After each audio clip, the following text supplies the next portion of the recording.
Justin, thanks for joining us on the Skins injury update. First of all, Zach MERRETT was forced from the ground early in the first JLT clash. What was the concern there, and has he been able to return to his regular duties? Yeah, so Zach got a little clip to the head early in the game. He had some blurred vision, so obviously assessed by doctors, was unable to return to the match. He's recovered really well from that, with the doctors following up closely. On the Monday following that game, he did a good training session and has been back in the full program since then.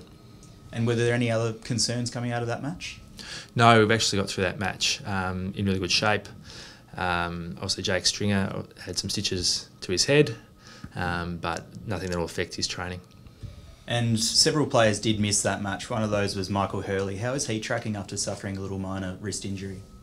Yeah, so Michael Hurley had wrist surgery at the end of the season. That's been fine since.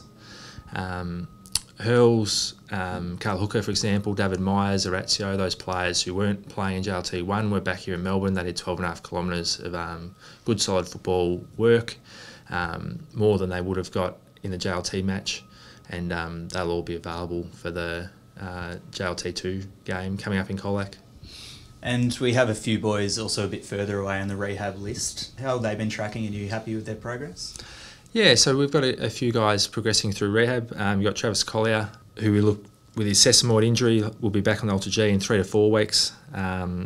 Look, he's tracking towards approximately round 6 to round 7 return to football. Kobe Much had the surgery on his in his knee. His lateral meniscus was repaired. He's a little bit slow early. He'll be in Ultra G next week. Approximately he'd have about 4 weeks to go, given where he's tracking at the moment. And JAYDEN LAVERDE with the tendon issue in his hamstring, 3 weeks in, we'll scan that to check the tendon healing in a fortnight and have a much better idea about where we play him again after that. He's doing some nice running volume in the meantime at lower speeds. For example, he'll do 7 kilometres in the next couple of days. So overall, are you pretty happy with how the team's tracking ahead of the season? Yeah, really happy with the availability. We keep building our fitness from week to week. Obviously, we've all got a lot to work on, but we've got a few weeks to really nail all those things and make sure we've got good availability and a good level of fitness heading into round 1.